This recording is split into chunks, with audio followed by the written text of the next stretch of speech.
Welcome to Exactly. Southampton. Thank you very much. So, today I will try to show you what I do with C Sharp in Power BI. The title of my presentation, as you can see, is Keep Calm and C Sharp. And yeah, let's just start. Oops. Oh, no, now I see everything. So let's start with a quick introduction so you know who is talking to you. I am Paulina Jedrzejewska. I was born in Poland. Then I studied in German. I studied business mathematics. Currently, I'm living now in Switzerland. I started with Power BI in 2018. I started back then as a working student. I had no idea what I'm doing, what I was doing with Power BI. I learned a lot of hands-on, and then I started working at Bitelligent, the company I'm working now.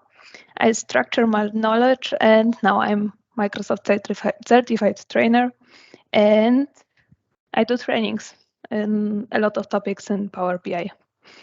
So that's me, and yeah, let's start with the actual presentation. The agenda for today. First of all, I will show you why should you script in Power BI. What are the advantages? What can you gain from that? Then we will take a look at C# basics, so just that we are all on the same page. And we will then take a look at the objects in Tabular model, so how it is built and how it works. And at least we will deep dive into code. I will show you some practice examples that I use in my day-to-day work. If you have any questions at all, then just ask. We are here in pretty small groups, so just disrupt me and just ask the question so that we can answer it at the time. So the first agenda point: why should you script in Power BI? Why? What can it bring you? What can you give you? With C#, you can automate creating and deleting measures. You can rename objects. You can also move objects into folders and format objects. And these are only the few examples that I use in my day-to-day work. There are a lot of more use cases that C# can help you automate some things. What are the advantages of scripting? First of all, you can work through a bunch of objects at once. You don't have to click every measure and update it manually, which can take time. You can just script it and run the code, and it's done. It's also reusable, so that you can ensure that all of the data sets in your company have the homogeneous structure and naming. And the biggest advantage for me is there are no multi-use tasks for you, so you don't have to do everything per hand. You can just script it and run it over and over. What do you need to start scripting? First of all, Tabular Editor 2 is enough. 3 works also. 3 is better, but Tabular Editor 2 is enough, the free version. Of course, Power BI, the desktop version, and I personally use Code Editor because it's easier to write some code in something like Visual Studio Code than in Tabular Editor itself. But if you don't have any, it's fine. You can also do it in Tabular Editor. It will work too. So that's it for the things you need. And just start with the C# basics. Every time I try to learn a new programming language, the first thing I do is just see how the output works. In Tabular editor, it's pretty easy. You just type your string and then point output, and then a new window pops up with the string you given it. It's pretty, it's very useful for debugging because you have no other option to see what happened mostly at the certain point. So you don't have any debugging tools in Tabular editor. So this is your only options mostly. Then we have the comments, single line comment and multi-line comment, some variables. In C#, you should specify the type of a variable, but you don't have to. You can also use this here. You can also use the var for variable, and then you don't have to specify what this variable is. It's pretty nice, and let's be honest, for just little scripts, you don't have to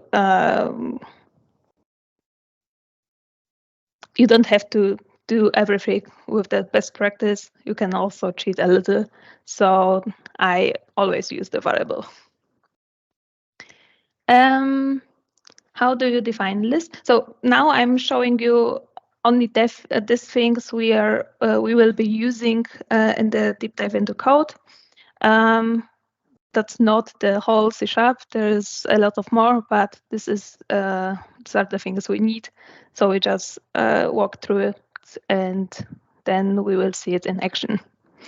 So how you define a list? You have to specify what it is. So with variable, give it a name, and then you can create a new list, and then you have to specify the type of the objects in the list.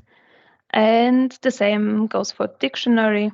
You specify the variable, the name, and then the new dictionary. The dictionary has always a tuple in it, the key and value. You have to also specify the type for each of them. So that's it for the objects here.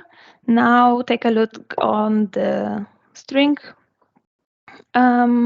objects in C#.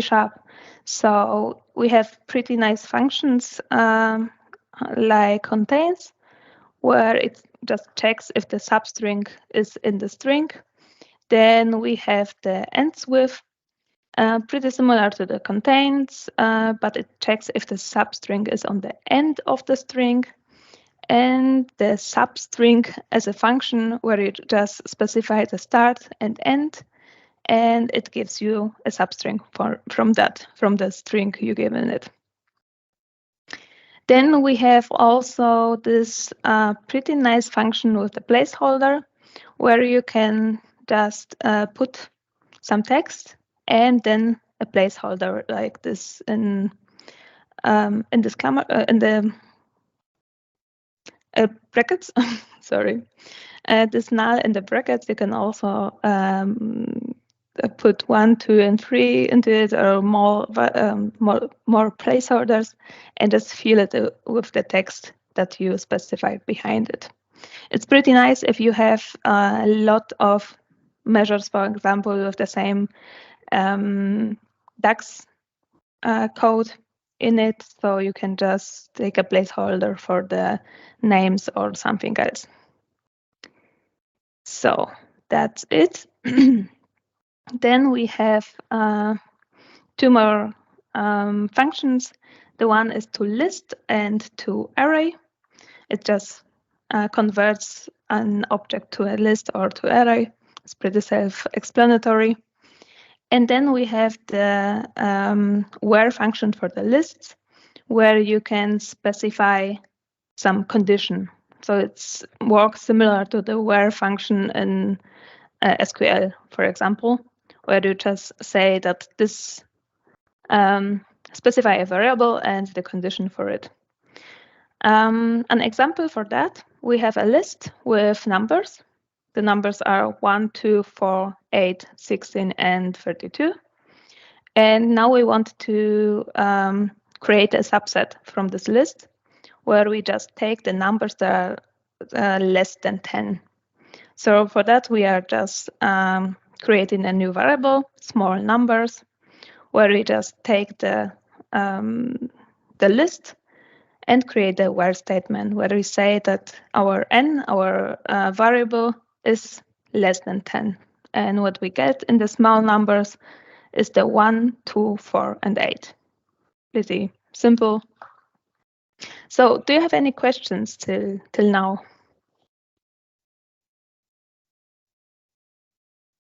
No question in Southampton. Okay, great. Then we have few more slides to go.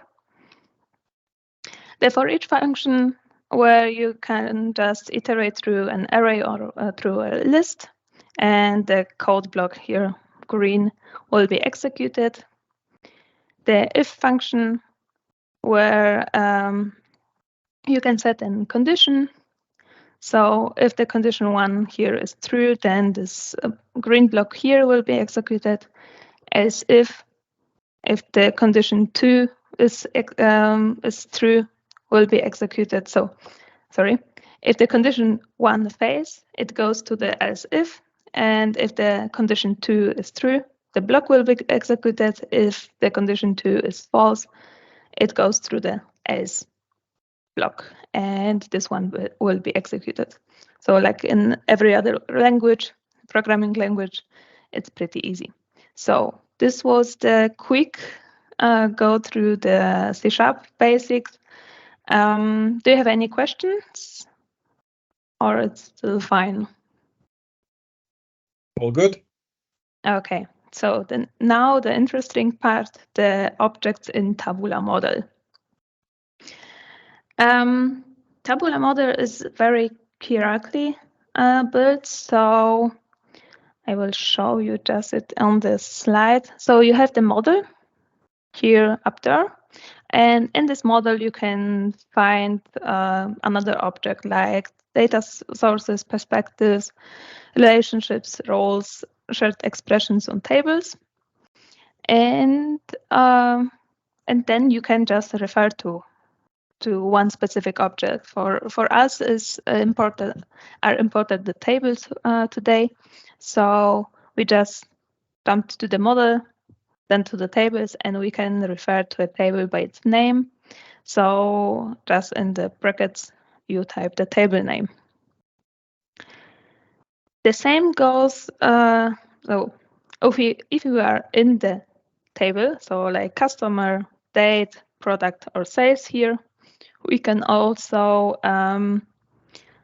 see the columns. Here are the columns in the table. And I will jump in the next slide. So if we refer a table by its name, we can take the columns of this table and also refer to one specific column. So it goes down and down and down into the hierarchy. And the same goes for measures. The measures also lives in the table, so we have to specify a table, and then we can get all the measures of this table or just refer to one measure by its name. And what we also need are the specific attributes of the measure. So we are in the table, we are in the measure, we named a specific measure, and now we have all these attributes of the measure, so like the description, display folder, and so on. We can just refer to it with point and then the name, the DAX object full name, the expression, the display folder, the format string. So my question is, do you know what's the difference between the name and DAX object full name? They sound pretty familiar because of the name, but what they are giving back. Does someone know? We don't know. So the name is just the name of the measure. It's just what you put in here, like the given name. The DAX object full name is the table and the name of the object. So you can, I think I put it here. Yeah, you can see it here. We have the KPI quantity. It's our measure, or a column, doesn't matter. And this is the name. And DAX object full name is also the table where it's sitting. So the size and then in the brackets KPI quantity. This is the difference between these two, and it's pretty important.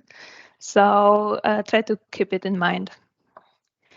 And the last slide for that, we have also the function add_measure.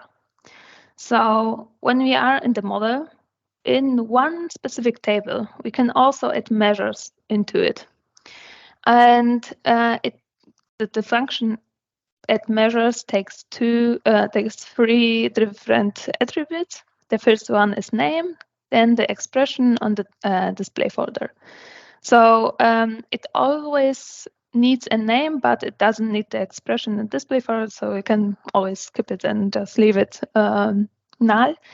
But it's better to do something with the measure if you're creating it. So the name is just a name. Expression is just a DAX code, and display folder is just the folder when you put the measure. I will show you it in a second. So that's it for the tabular model. Maybe it was a little quick, but we will see it all in the demo in a second. So do you have any questions at that point? Nothing in the room, and I don't see anything in the chat. Okay, then let's switch the displays. And yeah, I will share again. So I prepared some C# code for you today. I wanted you just to see quick how I work. So I write the code in Visual Studio, and then I copy it into Tabular editor. So that's sorry, that. Paulina. Yeah. Are you able to make this code a little bit bigger? Yeah, probably, but we don't need it. We just jumped into Power BI, so it was like just quick. Hey, it's nice here. It has colors. You can pretty. It's easier to write here than in Tabular editor, but that's it. And now we are in Power BI. So our model, our data model is pretty simple here. We have the size table is our fact table. We have then dimensions like customer, store, product, and date. Pretty simple. And the first thing we want to do today is we want to generate measures from two columns in the size table. So we have here the size table, and we have two KPIs, the KPI quantity and KPI size amount. With two, it's pretty easy. I can do it manually. It will work. But if I have here in the table like 20 or 30 measures, columns, it will take time. So what I do, I just write a C# code and I run just through it. So just let's do that. You can find Tabular Editor if you install it under the external tools in here, or just you can find it through the search and connect with your model. So I will go the easy way today and just click on this tab. And there it is, the Tabular model. Tabular Editor, sorry. I cannot make it bigger. The thing is, this whole UI is not really responsive. I cannot make it bigger. I will make big the window here. So that should be big enough. But if you want to see something a bit closer, you can do it on the Teams. With you could, I think probably you should see here 2 buttons, plus and minus, and minus. So what we want to do? Oh yeah, sorry. First of all, we have the model. You saw it in the slides before. We have the tables and we have the sales table. You can see probably the columns in there, and we have here the KPI quantity and KPI sales amount. These 2 columns we want to change into measures or make into measures. Okay, so you can write C# code here in this tab. So we have the default one is the expression editor, when you just can edit the DAX code. But next to that, you have the C# tab. And here you can write your C# code. Maybe I will start with some tricks, or let's start just with the output. So you can see how it works. I will just write the hello and make an output out of that. Oh, yeah. And then semicolon. To run the code, you just click on this green button here, green triangle. And with the output comes always a new window. So pretty easy.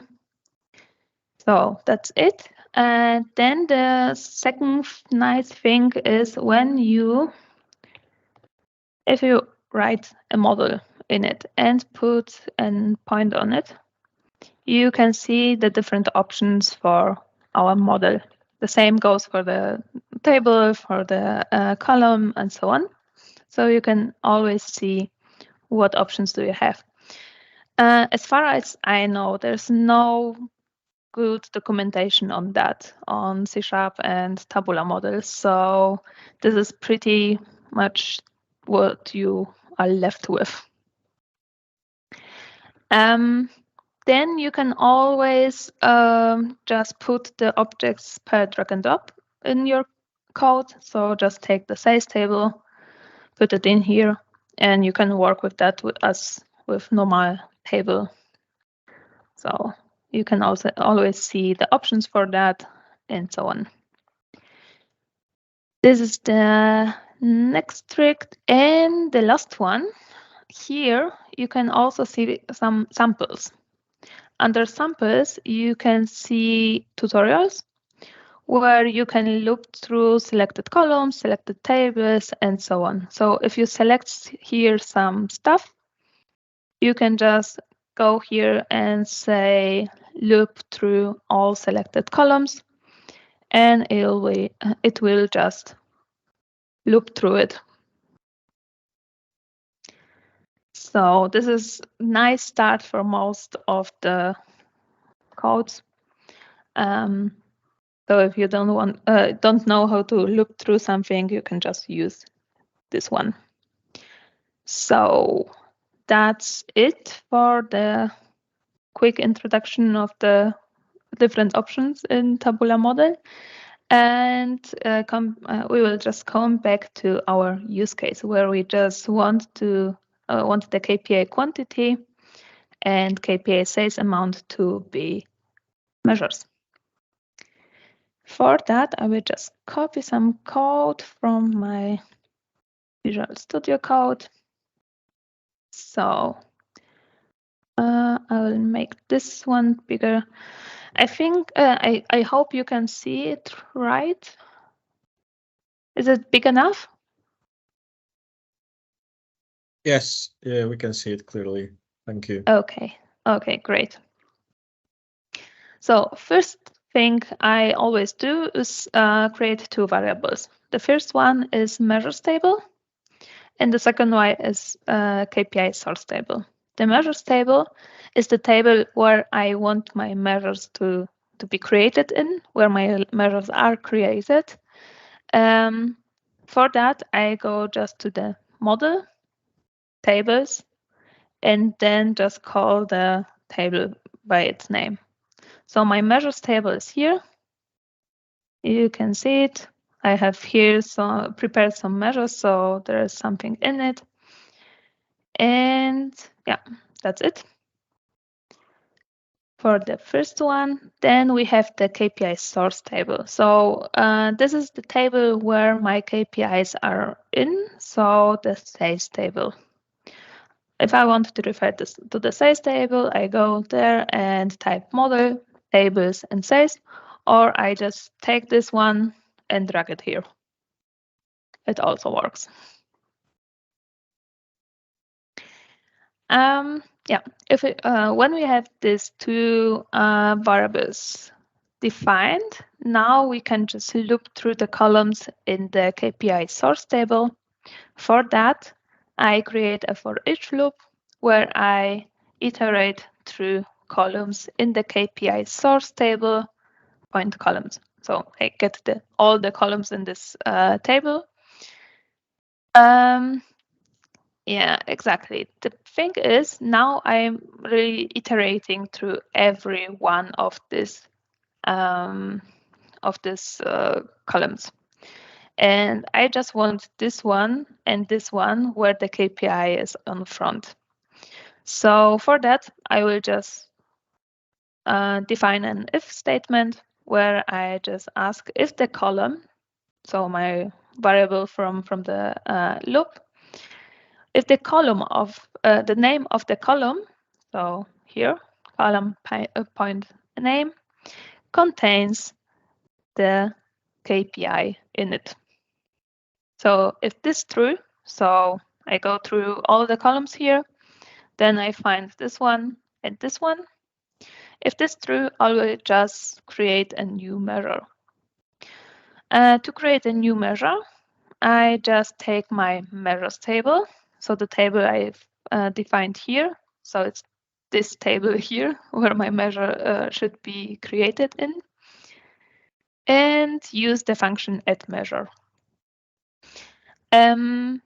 As we saw before, the column, the name of the measure should be the same as the name of the column.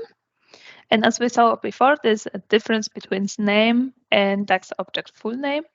So for the DAX expression, we will just sum the content of the column. And for that, we'll just take the DAX object full name, because we have to say in which table is our column, because columns don't have to have unique names. So they have to have unique names in one table, but in different tables, you can have the same names. So we just have to give it the whole name with the table. And then as last step, we'll define the display folder so it's nice and put together. So do you have any questions? We're good in Southampton. Don't see. Nope.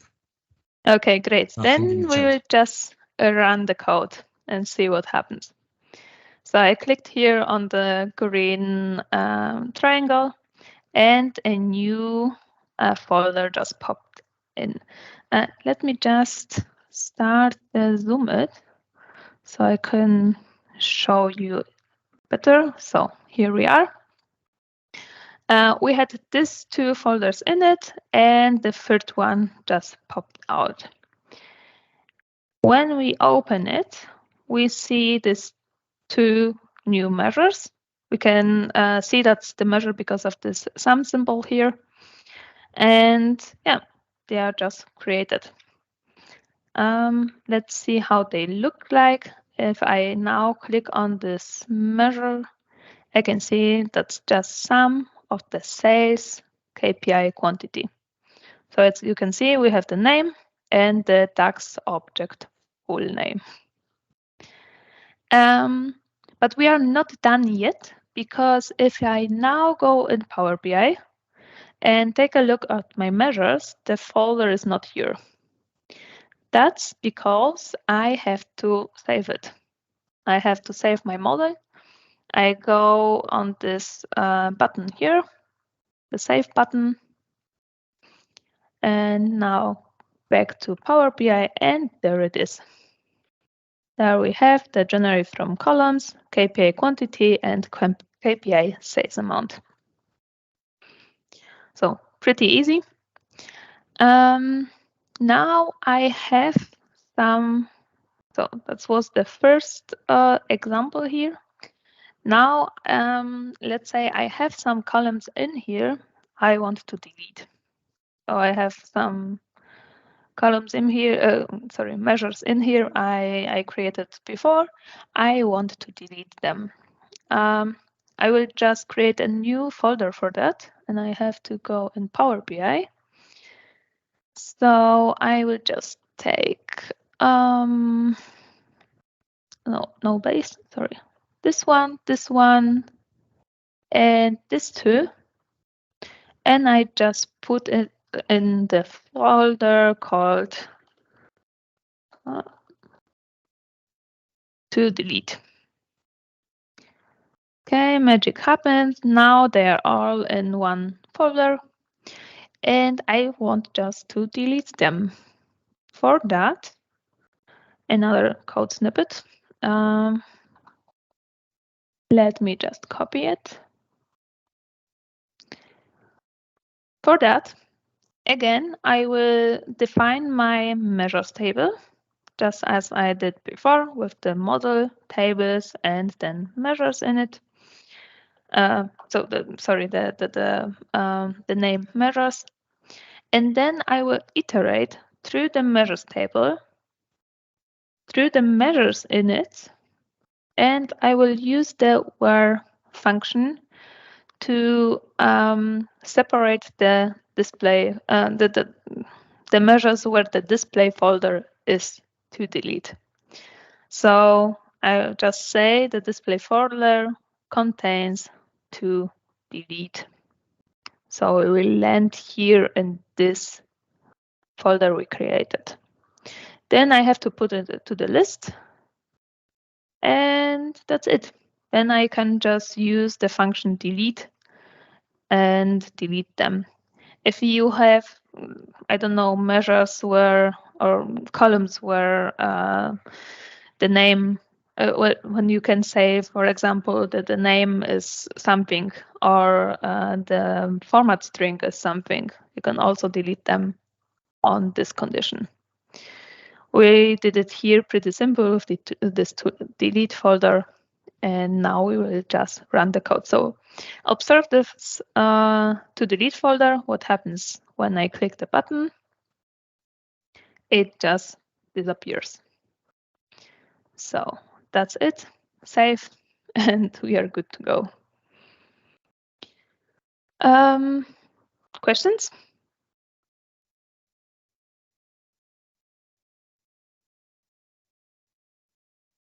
Nope. Okay, great. So another example, I have my quantity and sales amount measures, but now I want to create some more time intelligence into it. So for example, I want this measure to be one as actuals, one as previous year, and then, I don't know, year to date or something. For that, I can just create a script that creates a new measures. So let's see. No, that's a bit bigger, but we will manage. So again, first of all, the measures table. Then, then we want the base measures. I created some measures and put it in the folder base. And we will just take these two measures as our template for other measures. Second.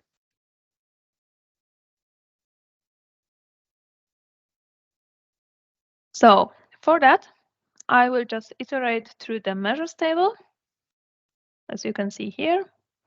Then I will take all measures, and then with the where function, I will just filter it to only the measures where the display folder is generated from base and base.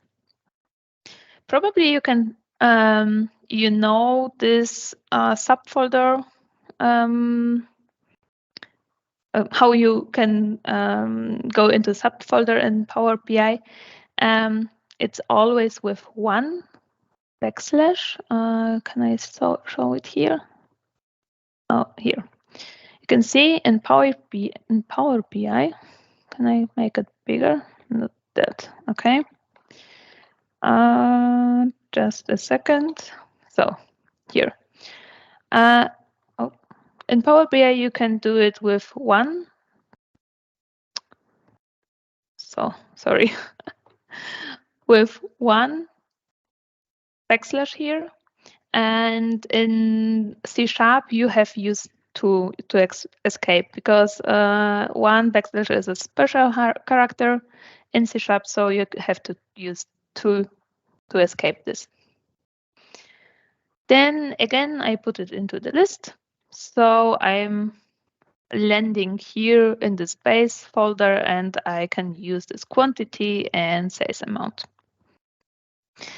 As you can see, I put in it also some additional information. We don't need them for our new measures, so we have to get the correct measure name. So again, I iterate through the base measure, and then we will get the correct measure name. For that, I will just find the index of base, so where the base and the name of the measure is, and create a substring from that.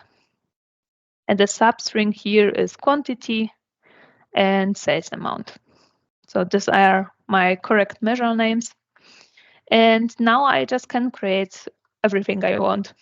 So we'll now create one AC measure, so actuals measure, again with the add measure function, where I take the correct measure name and put AC on it. I don't need the space here. And I will just refer to the plain measure in here. So I just take the tax object full name. And next, I will just put the display folder in the generate from base and call it AC. The same I will do for previous year. So I just take the correct measure name. Then I will put the suffix previous year. And now I do some calculation. I use the calculate function, the DAX object full name, and I will shift the year into the last year. So shift the dates into this last year with the same period last year function. And here I have to put the date column as an attribute, and that's it. Then I have to specify the folder. I just put it into PY, so it's nice and put together, and I can just run the code. So we have here generate from base, only the base measure, the base folder. Now when I run the code, I have also AC and previous year. I will save that and take a look.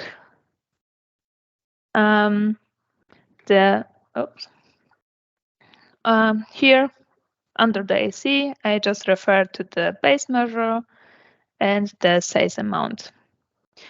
In previous year, I refer to the base measure again, but I use the function same period last year. The same goes for the sales amount previous year. Of course, you can do it with calculation groups, and calculation items, but you are not so flexible. The thing is, did I save? I don't know. The thing is, if I have here,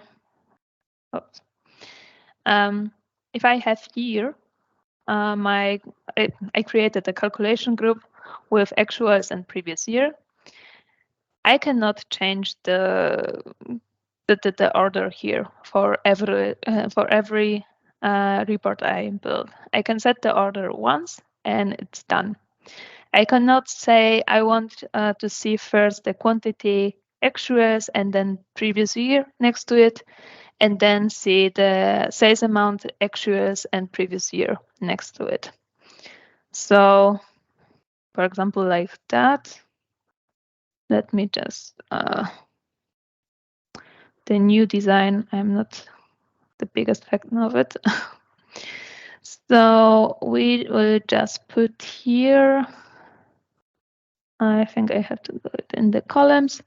I will put here our new measures. This one.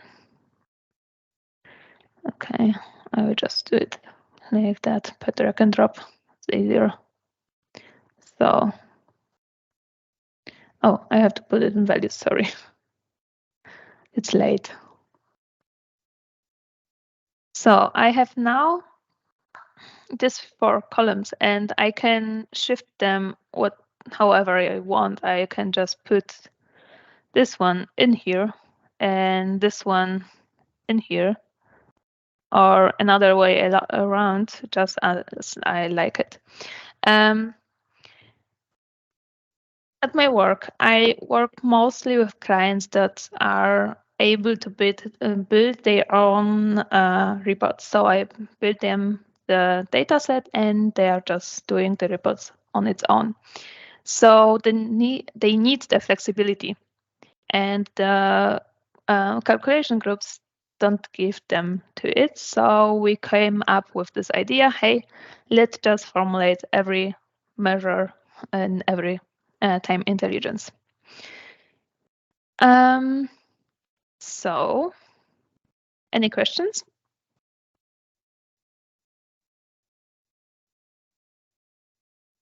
Nope. Okay, then I have 2 more examples for you. The first one is pretty easy. It just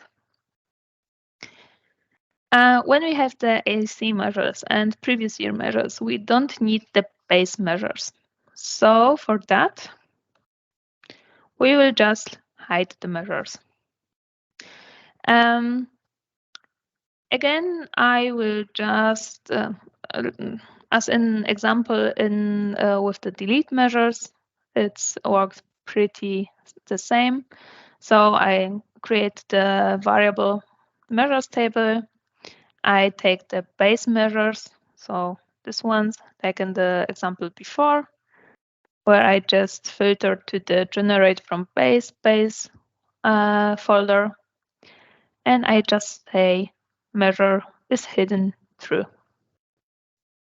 So here now you can see everything, and when I run the code, it's gray.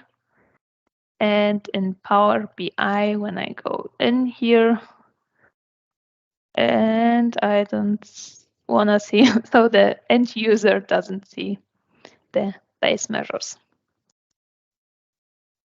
So that's the first one. And now the more interesting one is how to generate measures from calculation groups. Because what we did now, we just hard-coded. So in the example before, we just hard-coded the definitions in the C# code. But we can also just take the calculation groups if you have any already, or if you want to have the 2 options, like the measures that defined, and the measures are from calculation groups. So you can just take the calculation group and iterate through it. So I created this time intelligence calculation group with with AC just as selected measure. Then previous year, the same as we saw in the previous example with same period last year, and previous month, just one extra, where I just calculate the previous month. So we have 3 examples, and now how do we iterate through them? Let me just take the code snippet for that. Here we go. The beginning, the same as always, measures table, then the base measures, and one for each.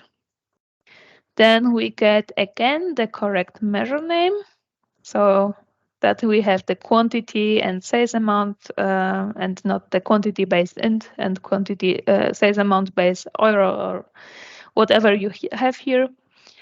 And now we just take another loop through the calculation item. For that, I just create a for each take the for each function and iterate through the model tables time intelligence as calculation group table.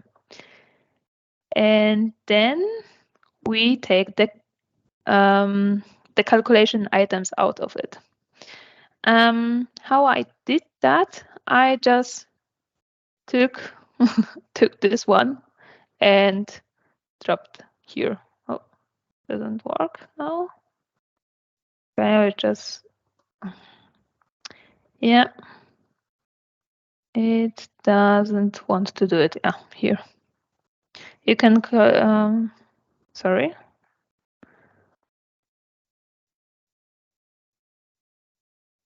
Okay, doesn't matter. You can just refer to the calculation group table and then take the calculation items out of it and iterate through the calculation items.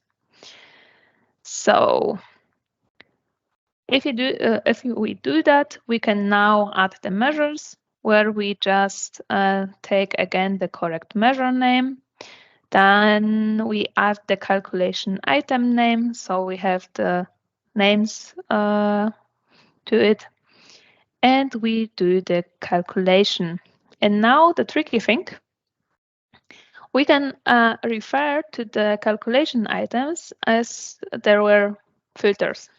So for that, we take the calculate function as we saw it in the last examples, take the DAX object full name, and then we refer to the time intelligence column.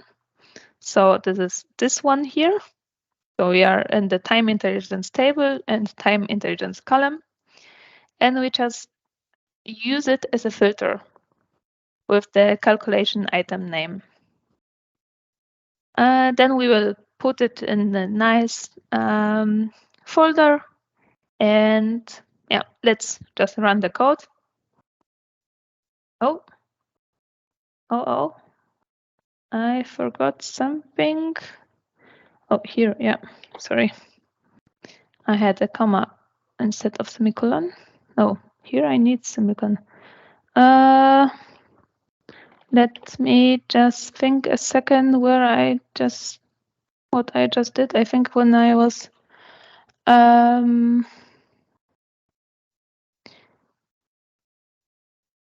okay, I did something, I don't know. Okay. But it worked, or it seems to work.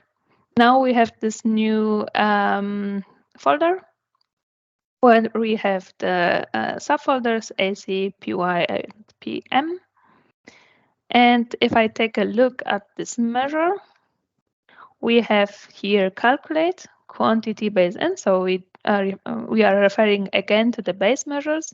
The advantage is if you change the base measure and leave the name the same, you can you don't have to change every other measure.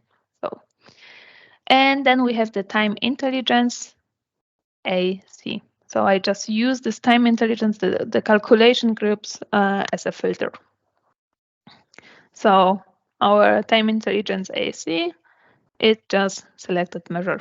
So our placeholder. And that's basically it. So this one did the same as the generate from base, just with the calculation items. And now I'm done with my presentation. I hope you can use it. I hope it helps you. So this is my LinkedIn if you want to connect. And thank you very much.